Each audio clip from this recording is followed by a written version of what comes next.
ತೆರೆ ಮೇಲೆ ನಡೆಯುವಂತಹ ಘಟನೆಗೂ ತೆರೆ ಹಿಂದೆ ಇರುವಂತಹ ಘಟನೆಗೂ ಇರುವಂತಹ ಸತ್ಯ ಮತ್ತೆ ವ್ಯತ್ಯಾಸ ಏನು? ಆ ಸಂದರ್ಭದಲ್ಲಿ ಯಾವ ಸತ್ಯನೋ ಅಸತ್ಯ, ಯಾವ್ದು ಅಸತ್ಯನೋ ಅಸತ್ಯ ಅಷ್ಟೇ. ಇಲ್ಲ, ಸಾಕಷ್ಟು ಜನ ಚಿತ್ರರಂಗಕ್ಕೆ ಬರಬೇಕು ಅಂದ್ರೆ ಸಿಕ್ಕಾಪಟ್ಟೆ ಹಿಂದೆ ಮುಂದೆ ನೋಡ್ತಾರೆ. ಬಂದ ಮೇಲೆ ಅರ್ಧ ನಟನೆ ಕಲ್ತಿರ್ತಾರೆ, ಕೆಲವೊಬ್ರು ಕಲ್ತಿರಲ್ಲ. ಅಂತಹ ಸಮಯದಲ್ಲಿ ಸಾಕಷ್ಟು ಜನ ಚಿತ್ರರಂಗನೇ ದೋಷಿಸ್ತಾರೆ, ಇಲ್ಲೇ ತಪ್ಪಿದೆ ಅಂತ. ನಾನು ಆಗಲೇ ನಿಮಗೆ ಉದಾಹರಣೆ ಹೇಳಿದ್ನಲ್ಲ, ಏನೋ ಭ್ರಮೇಲಿ ಬಂದ್ಬಿಡ್ತಾರೆ, ಇಲ್ಲಿ ಬಂದರೆ ನಾನು ಕೋಟ್ಯಾಧೀಶ್ವರ ಆಗ್ಬಿಡ್ತೀನಿ ಅಂತ ಅಂದ್ಬಿಟ್ಟು. ಆ ಭ್ರಮೆಯಿಂದ ಬರೋದನ್ನೇ ತೊಂದರೆ ಇಲ್ಲಿ. ಯಾವುದೇ ಒಂದು ಕೆಲಸಕ್ಕೆ ಒಂದು ಟೈಲರಿಂಗ್ ಆಗಬೇಕಾದ್ರೂ ಕೂಡ ಅದನ್ನ ಕಲಿತು ಮಾಡಬೇಕಾಗತ್ತೆ. ಒಂದು ಬಟ್ಟೆ ಒಗಿಬೇಕಾದ್ರೂ ಕೂಡ ಸುಲಭ ಆಗಲ್ಲ. ನಮ್ಮ ಅಮ್ಮನೋ ಅಕ್ಕನೋ ಯಾರೋ ಒಗೆದಿದ್ದು ನೋಡಿಬಿಟ್ಟು ನಾವು ಈ ಥರ ನೆನೆಸ್ಬೇಕು, ಬಟ್ಟೆ ಸೋಪ್ ಹಾಕಬೇಕು, ಒಗಿಬೇಕು ಅಂತ ಇರ್ತೀವಿ. ಹಾಗೆ ಯಾವುದೇ ಒಂದು ಪ್ರಿಪರೇಷನ್ ಇಲ್ಲದೇ ಯಾವ ಕೆಲಸನೂ ಮಾಡೋಕ್ಕೆ ಸಾಧ್ಯ ಇಲ್ಲ. ಇಲ್ಲಿ ನಾವು ಕಲಾವಿದರಾಗಬೇಕು ಬರಬೇಕು ಅಂದರೆ ಅಭಿನಯ ಕಲಿಬೇಕು. ಅಭಿನಯ ಕಲಿತು ಸೂಕ್ತವಾದ ವ್ಯಕ್ತಿಗಳನ್ನ, ಎಲ್ಲರೂ ಅಲ್ಲ, ಸೂಕ್ತವಾದ ನಿರ್ದೇಶಕರು, ನಿರ್ಮಾಪಕರು ಅಥವಾ ಯಾರು ಅವಕಾಶ ಕೊಡ್ತಾರೆ ಅಂಥವ್ರನ್ನ ಬಾಗಿಲು ತಟ್ಟೋದು ಅಂತ ಹೇಳ್ತೀವಿ. ಅವ್ರ ಮನೆ ಬಾಗಿಲು ತಟ್ಟಿ ಅವಕಾಶ ಕೇಳಿ ಅವ್ರಿಗೆ ನಾವು ಪ್ರತಿಭೆ ತೋರಿಸಿ ಮೇಲೆ ಬರಬೇಕು. ಸುಮ್ಮನೆ ಎಷ್ಟೋ ಜನ ಹೇಳ್ತಾರೆ, ಅಯ್ಯೋ ನಾವು ಅವಕಾಶ ಸಿಗ್ತಾ ಇಲ್ಲ ಅಂತ. ಹೇಗೆ ಸಿಗುತ್ತೆ, ಯಾಕೆ ಸಿಗುತ್ತೆ ಸುಮ್ಮನೆ ಅಲ್ವೇ? ಇನ್ನು ಪ್ರಸ್ತುತವಾಗಿ ಸಾಕಷ್ಟು ಸೀರಿಯಲ್ಗಳಲ್ಲಿ ಆಕ್ಟ್ ಮಾಡ್ತಾ ಇದ್ದೀರಾ. ಇವಾಗ ಪ್ರೆಸೆಂಟ್ ಆಗಿ ಯಾವ ಸೀರಿಯಲ್ ಆಕ್ಟ್ ಮಾಡ್ತಾ ಇದ್ದೀರಾ? ಈಗ ಜೋಡಿ ಹೆಕ್ಕಿ ಅಂತ ಒಂದು ಸೀರಿಯಲ್ಲು ಅದು ಮಾಡ್ತಾ ಇದ್ದೀನಿ. ಅದಕ್ಕೆ ಮುಂಚೆ ಅಣ್ಣಯ್ಯ ಮಾಡ್ತಾ ಇದ್ದೆ, ಶ್ರೀರಸ್ತು ಶುಭಮಸ್ತು ಮಾಡ್ತಾ ಇದ್ದೆ. ಸೀರಿಯಲ್ಗೆ ಈಗೂ ತುಂಬ ಬರುತ್ತೆ ನನಗೆ ಅವಕಾಶಗಳು. ನಾನೇ ಸ್ವಲ್ಪ ಅವಾಯ್ಡ್ ಮಾಡ್ತಾ ಇದ್ದೀನಿ ಬಿಕಾಸ್ ಆಫ್ ಪೇಮೆಂಟ್. ಆಗಲೇ ಹೇಳಿದ್ನಲ್ಲ, ಪೇಮೆಂಟ್ಗೆ ನನಗೆ ತುಂಬ ಮುಜುಗರ ಅಂದರೆ ಪೇಮೆಂಟ್ ಕೇಳೋದು. ಅಂದ್ರೆ ಒಂದು ಏನ್ ಗೊತ್ತಾ, ಇಂತಹ ದೊಡ್ಡ ದೊಡ್ಡ ಚಾನೆಲ್ಗಳಲ್ಲಿ ಬರ್ತಾ ಇರೋಂಥ ಸೀರಿಯಲ್ಗಳಲ್ಲೂ ಇಂಥ ಪ್ರಾಬ್ಲಮ್ ಕಾಣಿಸ್ತಾ ಇದೆಯಾ? ಹೌದು. ಅಲ್ಲಿ ಬಿಗಿನಿಂಗ್ ನಾನು ಹೇಳಿದೆ, ನಾವು ದೂರದರ್ಶನ್ಗೆ ಮಾಡಬೇಕಾದ್ರೆ ಆ್ಯಕ್ಟ್ ಮಾಡಿದ ತಕ್ಷಣ ದುಡ್ಡು ಕೊಡ್ತಾಯಿದ್ರು ಅಂತ ಹೇಳಿ. ಆಮೇಲೆ ಉದಯ ಟಿ ವಿಲಿ ಹಾಗೇ ಇತ್ತು. ಬದಲಾವಣೆ ಜಗದ ನಿಯಮ ಅಂತ ಹೇಳ್ತಾರೆ ಅಲ್ವಾ? ಎಲ್ಲ ರೀತಿಲೂ ಕೂಡ ಟೆಕ್ನಿಕಲು ಚೇಂಜ್ ಆಗುತ್ತೆ ಮತ್ತು ಸಿಸ್ಟಮ್ಗಳು ಚೇಂಜ್ ಆಗುತ್ತೆ. ಇಲ್ಲಿ ಪ್ರೊಡ್ಯೂಸರ್ಗಳಿಗೆ ಏನಾಗ್ತಾ ಇದೆ, ಸೀರಿಯಲ್ಗಳಿಗೆ 2 ತಿಂಗಳ ನಂತರ ಅಂದರೆ 60 ದಿನಗಳ ನಂತರ ಅವ್ರ ಪೇಮೆಂಟ್ ಬರೋದು ಅನ್ನೋದು ಈಗ ನಡೀತಾ ಇರೋಂಥ ಒಂದು ಸಿಸ್ಟಮ್. ಪ್ರೊಡ್ಯೂಸರ್ಗಳು ಹೇಳ್ತಾರೆ ಅಲ್ಲಿಂದ ಬಂದ ಮೇಲೆ ನಾವು ಕೊಡ್ತೀವಿ ಅಂತ. ಬಟ್ ನನ್ನ ವೈಯಕ್ತಿಕ ಅಭಿಪ್ರಾಯ ಏನು ಅಂದರೆ, ನಿರ್ಮಾಪಕ ಆದವನು ಕಲಾವಿದರಿಗೋ ತಂತ್ರಜ್ಞರಿಗೋ ತನ್ನ ಜೇಬಲ್ಲಿ ಇದ್ದ ದುಡ್ಡು ಅಥವಾ ತಾನೇನು ತಂದಿರ್ತಾನೆ ದುಡ್ಡು ಇನ್ವೆಸ್ಟ್ ಮಾಡ್ತಾನೆ, ಅದನ್ನು ಕೊಟ್ಟು, ಈಗ ಸಿನಿಮಾದಲ್ಲೇ ತಗೊಳ್ಳಿ, ಸಿನಿಮಾದಲ್ಲಿ ಏನು ಮಾಡ್ತಾರೆ, ನಿರ್ಮಾಪಕರು ತನ್ನ ದುಡ್ಡನ್ನ ಹಾಕ್ತಾನೆ, ಅವ್ರು ನಮ್ಮಂಥವ್ರಿಗೆಲ್ಲ ಕೊಟ್ಟಿರ್ತಾರೆ. ಆಮೇಲೆ ಸಿನಿಮಾ ರಿಲೀಸ್ ಆದ್ಮೇಲೆ ಅವ್ರು ದುಡ್ಡು ತೊಗೊಳ್ತಾರೆ. ಬರಬೇಕಾದ ಹಾಗೇನೆ. ಸೊ ಸೀರಿಯಲಲ್ಲೂ ಅಷ್ಟೇ, ಇಲ್ಲಿ ಅವರು ಫಸ್ಟ್ ಅವ್ರು ಇನ್ವೆಸ್ಟ್ ಮಾಡಿ ಆಮೇಲೆ ಚಾನಲಿಂದ ಅವ್ರು ತೊಗೋಬೇಕಾಗತ್ತೆ. ಬಟ್ ಅವ್ರು ಏನಾದ್ರು ಚಾನಲಿಂದ ಬಂದಮೇಲೆ ಕೊಡ್ತೀನಿ ಅನ್ನೋ ಥರ, ಅದನ್ನು ಆ್ಯಕ್ಚುಲಿ ಮಾತಾಡೋ ಹಕ್ಕು ನಮಗಿಲ್ಲ. ನಮ್ದೇನೋ ನಮಗೇನು ಬರಬೇಕು ಅಷ್ಟು ಮಾತ್ರ ನಾವು ನೋಡ್ಕೋಬೇಕಾಗುತ್ತೆ ಅಷ್ಟೇ. ಸರ್, ಇನ್ನು ಒಂದಷ್ಟು ಜನರ ಹೆಸರು ಹೇಳ್ತಾ ಹೋಗ್ತೀನಿ ಆಕ್ಟರ್ಸ್ಗಳದ್ದು. ಅವ್ರ ಜೊತೆ ನಿಮ್ಗಿದ್ದಂತಹ ಅವಿನಾಭಾವ ಸಂಬಂಧ, ಅವ್ರ ಜೊತೆ ನೀವು ಕಳೆದಂತಹ ಒಂದಷ್ಟು ಮೆಮೊರೀಸ್ ಬಗ್ಗೆ ಹೇಳಿ. MP ಶಂಕರ್ ಸರ್ ಲೆಜೆಂಡ್ ಡೈರೆಕ್ಟ್ರು, ಆ್ಯಕ್ಟ್ರು, ಪ್ರೊಡ್ಯೂಸರು. ಆ ಕಾಲದಲ್ಲಿ ಕಾಡಿನ ಬಗ್ಗೆ ಮತ್ತು ಪ್ರಾಣಿಗಳ ಬಗ್ಗೆ ಸಿನಿಮಾ ಮಾಡಿದಂಥವ್ರು. ಇವತ್ತಿಗೂ MP ಶಂಕರ್ ಅಂದ ತಕ್ಷಣ ನಾನು ಅವ್ರ ಜೊತೆ ಆ್ಯಕ್ಟ್ ಮಾಡಿರ್ಬೋದು, ಅದನ್ನು ನನ್ನ ಕಣ್ಣು ಮುಚ್ಕೊಂಡ್ರು ಕೂಡ ನನಗೆ ಬರೋದು ಆ ಕಲ್ಪನೆ.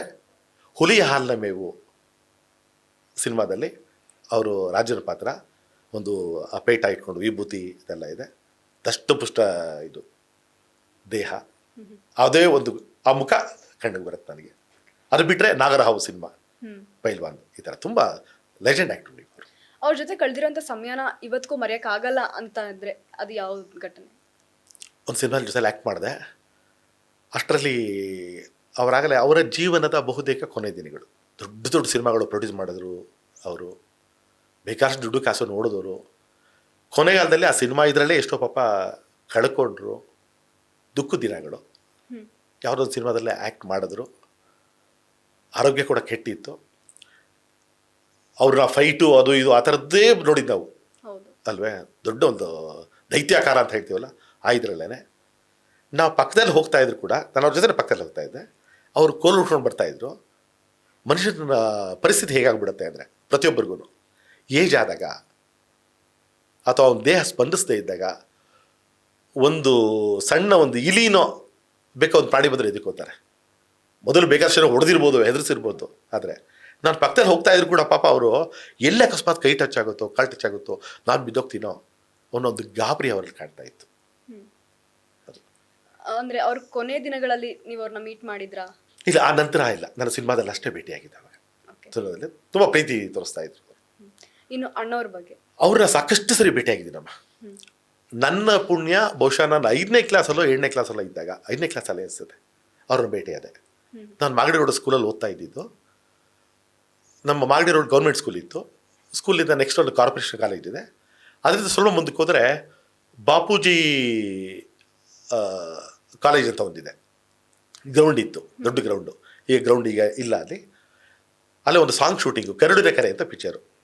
ಅದರಲ್ಲಿ ದಸರಾದ ಒಂದು ಸಾಂಗ್ ಬರುತ್ತೆ, ಮೈಸೂರು ದಸರಾ ಎಷ್ಟೊಂದು ಸುಂದರ ಅನ್ನೋ ಒಂದು ಹಾಡು.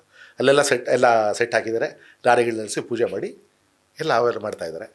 ಆ ಸಾಂಗು ನಾನು ಸ್ಕೂಲಲ್ಲಿ ನಮಗೆ ಆಟಕ್ಕೆ ಬಿಡ್ತಾರಲ್ಲ, ಆ ಟೈಮಲ್ಲಿ ಹೋಗಿದ್ದೆ ಫ್ರೆಂಡ್ಸ್ ಜೊತೆಲಿ.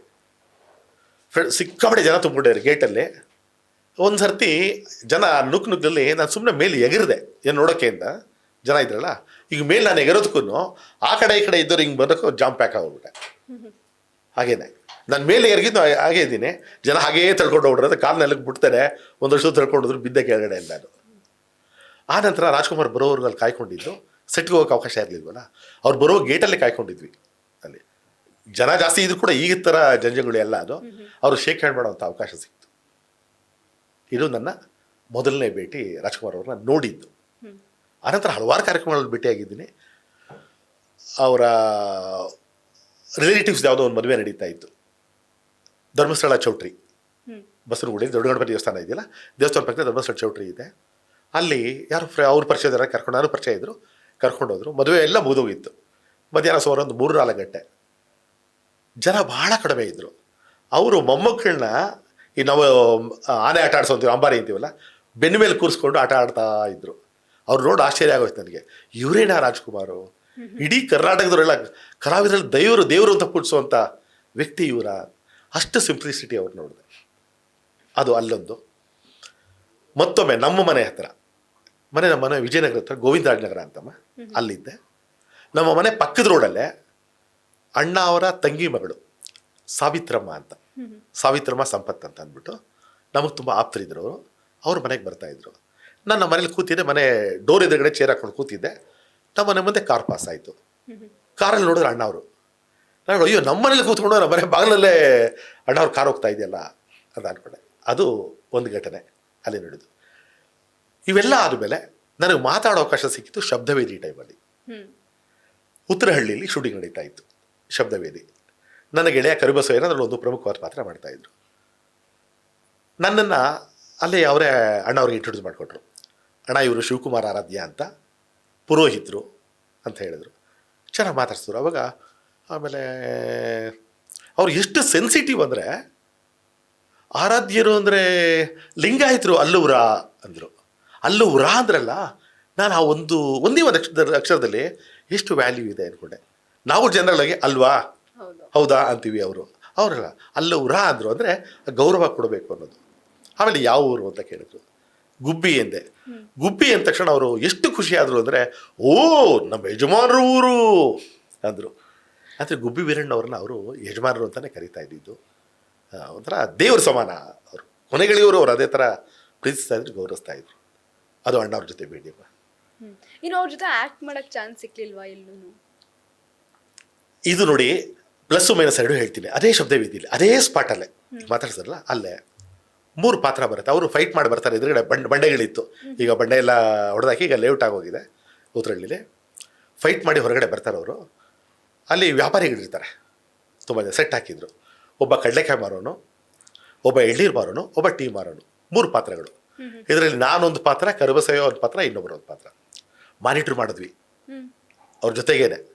ಒಬ್ಬರು ಟೀ ಕೊಡೋದು, ಒಬ್ರು ಎಳ್ನೀರು ಕೊಡೋದು, ಈ ಥರದ್ದೆಲ್ಲ. ಏನು ಅಣ್ಣ ನೀವು ಬಂದು ತುಂಬ ಹೆಲ್ಪ್ ಮಾಡಿದ್ರಿ, ಅವರೆಲ್ಲ ತೊಂದರೆ ಕೊಡ್ತಾಯಿದ್ರು ನಮಗೆ, ನೀವು ಕಾಪಾಡಿದ್ರಿ, ಹಾಗೆ ಹೀಗೆ ಅನ್ನೋದೆಲ್ಲ ಇರೋ ಥರ ಇತ್ತು. 3 ಜನ ಮಾನಿಟ್ರ್ ಮಾಡಿದ್ವಿ. 2 ಟೇಕ್ ಆಯಿತು. ನನ್ನ ಬ್ಯಾಡ್ ಲಕ್ಕು 3 ನನ್ನ ಟೇಕ್ ಆಗಬೇಕಾಗಿತ್ತು. ಜೊತೆಲಿ ವರದಣ್ಣ ಇದ್ದರು. ವರದಣ್ಣ ಅಂದರೆ ರಾಜ್ಕುಮಾರ್ ಅವರ ತಮ್ಮ ಅವರು. ಅವ್ರು ಏನು ಮಾಡಿದ್ರು, 3 ಜನ ಮಾಡಿದ್ರು ಲ್ಯಾಗ್ ಅನಿಸುತ್ತೆ, ಬೇಡ 2 ಸಾಕು ಅಂತ ಹೇಳಿದ್ರು. ಸೊ ಟೇಕ್ 2 ಮಾಡಿದ್ದು. ನಾನು ಅವ್ರ ಜೊತೆ ಮಾನಿಟ್ರ್ ಮಾಡಿದೆ, ಟೇಕ್ ಮಾಡೋಕ್ಕಾಗಲಿಲ್ಲ. ಅಯ್ಯೋ ಮಿಸ್ ಆಯ್ತಲ್ಲ ಅಂದ್ಕೊಂಡೆ. ಬಟ್ ಆಮೇಲೆ ಅದೇ ಸಿನಿಮಾದಲ್ಲಿ ಪೊಲೀಸ್ ಕಮಿಷನರ್ ಆಫೀಸಲ್ಲಿ ಬೇರೆ ಸೀನ್ ನಡೀತು. ಅದು ಬೇರೆ ಸೀನಲ್ಲಿ ಮಾಡ್ತಿದ್ರು ನನಗೆ ಒಂದು ಚಿಕ್ಕ ಪಾತ್ರ. ಬಟ್ ಇಲ್ಲ ಆದರೆ ಸ್ವಲ್ಪ ರಿಜಿಸ್ಟರ್ ಆಗ್ತಾ ಇತ್ತು, ಹೌದು. ಅದು ಮಿಸ್ ಮಾಡಿಕೊಂಡೆ. ಇನ್ನು ಲೋಕೇಶ್ ಸರ್ ಅವರು. ಲೋಕೇಶ್ ಅವ್ರ ಜೊತೆಲಿ ಸ್ವರಸಂಪನ್ನ ಅಂತ ಸೀರಿಯಲ್, ಬಿಗಿನಿಂಗ್ ಡೇಸ್ ಅವೆಲ್ಲ ದೂರದರ್ಶನದ ಆರಂಭದ ದಿನಗಳು, ಅದರಲ್ಲಿ ಲೋಕೇಶ್ ಅವ್ರ ಜೊತೆಲಿ ಪಾತ್ರ ಮಾಡಿದ್ದೆ. ಆ ನಂತರ ಬೇರೆ ಬೇರೆ ಸೀರಿಯಲ್ಗಳೆಲ್ಲ ಮಾಡಿದೆ. ತುಂಬ ನೆನಪಲ್ಲಿ ಉಳಿಯೋದು ನಂಜುಂಡಿ ಸಿನಿಮಾ, ನಂಜುಂಡಿ ಅವ್ರ ಜೊತೆಲೇ ಪಾತ್ರ. ಅದರಲ್ಲಿ ನಂದು ಒಬ್ಬ ಚಮ್ಮಾರನ ಪಾತ್ರ, ಚಪ್ಪಲಿ ಹೊಲಿಯೋರು. ಅಲ್ಲಿ ಬಂದು ಅವರು ದೊಡ್ಡ ಶ್ರೀಮಂತರು, ಅವರು ಊರುಗೌಡರು, ಆ ಥರದ್ದು. ಇದು ಬಂದು ಅವರು ಚಪ್ಪಲಿ ಹಾಕೊಂಡು ಹೋಗ್ತಾರೆ ಅಂತ ಕಾಸೇನೋ ಕೇಳ್ತೀನಿ, ಆ ಥರದ್ದೇನೋ ಸೀನ್ ಇದೆ. ಅವರು ಕಾಲು ಹಿಡ್ಕೋತೀನಿ, ಕಾಲು ಒದಿತಾರೆ ಅವರು, ಆ ಥರದ್ದೆಲ್ಲ ಸೀನ್ ಇದೆ. ಮುಖ್ಯಮಂತ್ರಿ ಚಂದ್ರು ಸರ್. ಚಂದ್ರು ಅವ್ರ ಜೊತೆಲಿ ಸಾಕಷ್ಟು ನನಗೆ ಸೀರಿಯಲ್ಗಳಲ್ಲಿ ಅವಕಾಶ ಸಿಕ್ತು. ಸೀರಿಯಲಲ್ಲಿ, ಸಿನಿಮಾಗಳಲ್ಲಿ ಕಡಿಮೆ. ಚಂದ್ರು ಅವರು ಮತ್ತು ವೈಶಾಲಿ ಮೇಡಮ್ ಅವರು, ಅವ್ರ ಜೊತೆಲಿ ಯಾವುದೋ ಒಂದು ಬಿಗಿನಿಂಗಲ್ಲೇ ದೂರದರ್ಶನ ಪ್ರಾಜೆಕ್ಟು, ಅದರಲ್ಲಿ ಮಾಡಿದ್ದೆ. ಆಮೇಲೆ ಬಹಳಷ್ಟು ಸೀರಿಯಲ್ ಮಾಡಿದ್ದೀನಿ. ಆದರೆ ಚಂದ್ರು ಅವ್ರ ಬಗ್ಗೆ ನೆನಪಾಗೋದು ಅಂದರೆ ಒಂದು ಸೀರಿಯಲ್ ಮಾಡಿದ್ರು, ವೆಂಕಟರಮಣ ಗೋವಿಂದ ಅಂಥೇಳಿ ಸೀರಿಯಲ್ಲು. ಅದು ಟೈಟ್ಲ್ ಸಾಂಗ್ ತುಂಬ ಚೆನ್ನಾಗಿ ಬರೆಸಿದ್ರು ಅದರದ್ದು. ಒಳ್ಳೊಳ್ಳೆಯವ್ರಿಗೆ ಒಳ್ಳೆಯದಾಗಲಿ ವೆಂಕಟರಮಣ ಗೋವಿಂದ, ಕೆಟ್ಟವರು ಒಳ್ಳೆಯವರಾಗಲಿ ವೆಂಕಟರಮಣ ಗೋವಿಂದ ಅಂದ್ಬಿಟ್ಟು ಆ ಟೈಟ್ಲ್ ಸಾಂಗು ತುಂಬ ಚೆನ್ನಾಗಿತ್ತು. ಅವರು ತುಂಬ ನನಗೆ ಮೆಚ್ಕೊಳ್ಳೋದೇನು ಅಂದರೆ, ಇವತ್ತು ಎಷ್ಟೋ ಕಡೆ ನಾವು ಕೆಲಸ ಮಾಡಿ ಬಂದಿರ್ತೀವಿ, ಪೇಮೆಂಟ್ ಸಿಕ್ಕಿರಲ್ಲ. ಅಥವಾ ಸೀರಿಯಲ್ ಆಗ್ಬೋದು, ಸಿನಿಮಾ ಆಗ್ಬೋದು, ಕೆಲವು ಸೀರಿಯಲ್ಗಳು ಮುಗಿದೋದ್ಮೇಲೆ ಪೇಮೆಂಟ್ ಬರೋ ಗ್ಯಾರಂಟಿ ಇರಲ್ಲ, ಬ್ಯಾಲೆನ್ಸ್ ಇದ್ರು ಕೂಡ ವೈಂಡಪ್ ಆಗೋಗಿರುತ್ತಲ್ಲ. ಆ ಸೀರಿಯಲ್ ಮುಗಿದ ಮೇಲೆ ವೆಂಕಟರಮಣ ಗೋವಿಂದಲ್ಲಿ ನಾನು ಮಾಡಿದ್ದು ಕಡಿಮೆ, ಏನೋ 3-4 ದಿನ ಪಾತ್ರ ಮಾಡಿದ್ದೆ, ನನಗೆ ಗೊತ್ತಿಲ್ಲ. ಸೀರಿಯಲ್ ಮುಗಿದೋದ ಮೇಲೆ ಕೂಡ ಪೇಮೆಂಟ್ ಕಳಿಸ್ಕೊಟ್ರು. ಪ್ರತಿಯೊಬ್ಬ ಪಾತ್ರಧಾರಿಗೂ ಒಂದು ಲೆಟ್ರು ಬರೆದ್ರಮ್ಮ ಅವರು, ಥ್ಯಾಂಕ್ಸ್ ಲೆಟ್ರು ಪ್ರತಿಯೊಬ್ಬರಿಗೂ. ನೀವು ನಮ್ಮ ಪ್ರಾಜೆಕ್ಟಲ್ಲಿ ಮಾಡಿದ್ದು ಭಾಳ ಸಂತೋಷ ಆಯಿತು, ನಿಮ್ಗೆ ಒಳ್ಳೆಯದಾಗಲಿ ಅನ್ನೋ ಥರ. ಯಾರು ಆ ಒಂದು ಪರಿಪಾಠ, ಒಂದು ಸಂಪ್ರದಾಯ ಯಾರು ಇಟ್ಕೊಳ್ಳೋಕೆ ಸಾಧ್ಯ ಇಲ್ಲ. ಅದು ತುಂಬ ಗ್ರೇಟ್ನೆಸ್ ಅನ್ನಿಸ್ತು ಪ್ರತಿಯೊಬ್ಬ ಕಲಾವಿದರಿಗೂ ಲೆಟ್ರು. ಅದನ್ನು ನಾಗೇಂದ್ರ ಶಾ ಅವರು ಡೈರೆಕ್ಟ್ ಮಾಡಿದರು. ನಾಗೇಂದ್ರ ಶಾ ಅವರು, ಮತ್ತು ಅದರಲ್ಲಿ ಮೇಜರ್ ಕ್ಯಾರೆಕ್ಟರ್ ಮಾಡಿ ತಾತ 3 ಪಾತ್ರ ಬರುತ್ತೆ, ಅಪ್ಪ ಮಗ ಮೊಮ್ಮಗ ಈ ಥರದ್ದು. ತಾತನ ಕ್ಯಾರೆಕ್ಟರ್ ಬಂದು ದೂರದರ್ಶನ ವೆಂಕಟಾಚಲ ಅಂತ ಒಬ್ರು ಇದ್ದರು, ಆಫೀಸರ್ ಆಗಿದ್ದು ಅವರು, ಮತ್ತು ಮುಖ್ಯಮಂತ್ರಿ ಚಂದ್ರ ಅವರು, ಅವ್ರ ಮಗನ ಪಾತ್ರ ನಾಗೇಂದ್ರ ಅವ್ರು ಮಾಡಿದ್ದು. ಇನ್ನು MS ಉಮೇಶ್ ಅಣ್ಣ. ಉಮೇಶ್ ಅಣ್ಣ ತುಂಬ ಎಂಕರೇಜ್ ಮಾಡಿದವರು ನಮಗೆ. ಇತ್ತೀಚೆಗೆ ತಾನೇ ಅವ್ರನ್ನ ಕಳ್ಕೊಂಡ್ವಿ. ಅವ್ರ ಹಾಸ್ಪಿಟ್ಲಲ್ಲಿ ಇದ್ದಾಗಲೂ 2 ಸರ್ತಿ ಹೋಗಿದ್ದೆ ನಾನು. ದೂರದರ್ಶನದ ಆರಂಭದ ದಿನಗಳಲ್ಲೇ ರಿಜಿಸ್ಟರ್ ಪೋಸ್ಟ್ ಅಂತ ಒಂದು ಟೆಲಿಫಿಲ್ಮ್ ಮಾಡಿದ್ರು, ಅದರಲ್ಲಿ ಕರೆದ ಅವಕಾಶ ಕೊಟ್ಟರು. ಉಮೇಶ್ ಅಣ್ಣನ ಬಹಳಷ್ಟು ಜನ ನೋಡಿರೋದು, ಅವ್ರನ್ನ ಕೇಳೋ ಒಬ್ಬ ನಟನಾಗಿ, ಆ್ಯಕ್ಟರ್ ಅಂತ ಅಷ್ಟೇ ಗೊತ್ತು. ಆದರೆ ಅವರು ಒಳ್ಳೆಯ ಬರಹಗಾರ ಕೂಡ, ಒಳ್ಳೆಯ ಸಂಗೀತಗಾರ, ಒಳ್ಳೆಯ ನಿರ್ದೇಶಕ, ಎಲ್ಲವೂ. ದೂರದರ್ಶನಿಗೆ ಕೆಲವು ಸೀರಿಯಲ್ ಮಾಡಿದ್ರು ಅವರು. ಡೈರೆಕ್ಟ್ರು ಬೇರೆಯವ್ರ ಹೆಸರು ಇರ್ತಿತ್ತು, ಬಟ್ ಇವರೇ ಸ್ಕ್ರಿಪ್ಟ್ ಬರೆದು ಇವರೇ ಡೈರೆಕ್ಟ್ ಮಾಡ್ತಾಯಿದ್ರು. ಅದರಲ್ಲಿ ಒಂದು ಸೀರಿಯಲ್ ಹೆಸರು ಬರ್ತಿದ್ದೀನಿ, ನಾನು ಮತ್ತು ಹೊನ್ನಳ್ಳಿ ಕೃಷ್ಣ ಅವರು ಮಾಡಿದ್ವಿ. ಹೊನ್ನಳ್ಳಿ ಕೃಷ್ಣ ಅವರು ಅದರಲ್ಲಿ ಇನ್ಸ್ಪೆಕ್ಟರ್ ಪಾತ್ರ, ನಾನು ಪೊಲೀಸ್ ಪಾತ್ರ. ತುಂಬ ಇಂಪಾರ್ಟೆನ್ಸ್ ಇತ್ತು. ಹಾಗೆ ಉಮೇಶ್ ಅಣ್ಣ ಅಂತೂ ಅವ್ರು ಮಾಡಿದ ಎಲ್ಲ ಪ್ರಾಜೆಕ್ಟ್ಗಳನ್ನು ನಮ್ಗೆ ಸಜೆಸ್ಟ್ ಮಾಡ್ತಾಯಿದ್ರು, ನಮ್ಮ ಬಗ್ಗೆ ಬಹಳ ಅಭಿಮಾನದ ಮಾತಾಡ್ತಾಯಿದ್ರು. ಅವ್ರ ಅಂಥವ್ರ ಆಶೀರ್ವಾದ ನನಗೆ. ಆರಾಧ್ಯ ತುಂಬ ಒಳ್ಳೆಯ ಕಲಾವಿದ, ಆರಾಧ್ಯ ತುಂಬ ಒಳ್ಳೆಯ ಕಲಾವಿದ ಅಂತ. ಇತ್ತೀಚೆಗೆ ಕಳೆದ ವರ್ಷ ಭೂಮಿಗೆ ಬಂದ ಭಗವಂತ ಅಂತ ಒಂದು ಸೀರಿಯಲ್ ಮಾಡ್ತಾಯಿದ್ವಿ, ಆರ್ ಜಗದೀಶ್ ಅವ್ರದ್ದು. ಅದರಲ್ಲೂ ಅವ್ರು ಮೇಜರ್ ಕ್ಯಾರೆಕ್ಟರ್ ಮಾಡ್ತಾಯಿದ್ರು. ನಾನು ಒಂದು 4-5 ದಿನ ಪಾತ್ರ ಮಾಡಿದೆ ಅದರಲ್ಲಿ. ಅಲ್ಲಿ ಕೂಡ ಅಲ್ಲೆಲ್ಲ ಹೇಳ್ತಾಯಿದ್ರು ಎಲ್ಲರೂ, ತುಂಬ ಒಳ್ಳೆಯ ಕಲಾವಿದ ಆರಾಧ್ಯ. ನನ್ನ ಆರಂಭದ ದಿನಗಳಲ್ಲಿ ಅವರು ತುಂಬ ಅವಕಾಶಗಳು ನಾನು ಮಾಡಿಕೊಟ್ಟಿದ್ದೀನಿ, ಈಗ ಮಾಡಿಕೊಡೋ ಸ್ಥಿತಿ ನಾವಿಲ್ಲ ಅಂತ ಹೇಳಿದ್ರು. ನಾನು ಹೇಳಿದೆ ಅವತ್ತು, ಹೌದಣ್ಣ ನೀವು ತುಂಬ ಅವಕಾಶ ಮಾಡಿಕೊಟ್ಟಿದ್ದೀರಿ, ನಿಮ್ಮ ಆಶೀರ್ವಾದ ಇದೆಯಲ್ಲ ಅದು ನಮ್ಮನ್ನು ಇವತ್ತು ಕಾಪಾಡ್ತಾ ಇದೆ ಸಾಕು ಅಂತ. ಅವ್ರ ಆಶೀರ್ವಾದ ಯಾವತ್ತೂ ನಾನು ನೆನೆಸ್ಕೊತೀನಿ. ನನಗೆ ಅವರು ಅಂತ ಅಷ್ಟೋ ಒಂದು ಡೈಲಾಗ್ ನೆನಪು ಬರುತ್ತೆ, ಆ ಡೈಲಾಗ್ ಹೇಳ್ಬೋದಾ ನೀವು? ಹೇಳಿ. ನಾನಾ? ಅದು ಅಲ್ಲ, ಅದು ಅವ್ರ ಬಾಯಲ್ಲೇ ಕೇಳಕ್ಕೆ ಚಂದ. ಅಯ್ಯೋ ತಪ್ಪು, ಅವ್ರ ಬಾಯಲ್ಲೇ ಕೇಳಕ್ಕೆ ಚಂದ. ಅಯ್ಯೋ ನಾನು ತಪ್ಪು ತಿಳ್ಕೊಂಬಿಟ್ರಲ್ಲ, ಅಪಾರ್ಥ ಹೌದು ಅವ್ರ ಬಾಯಲ್ಲೇ ಆಗಿದೆ. ಆಮೇಲೆ ಅವ್ರು ಒಂಥರ ವಾಯ್ಸ್ ಕೊಡ್ತಾ ಇದ್ರು, ವೈಬ್ರೇಷನ್. ಅದು ಅವ್ರಿಗೆ ಅವರೇ ಸಾಟಿ. ತುಂಬ ಒಳ್ಳೆ ಮನುಷ್ಯ, ತುಂಬ ಒಳ್ಳೆಯ ಮನುಷ್ಯ.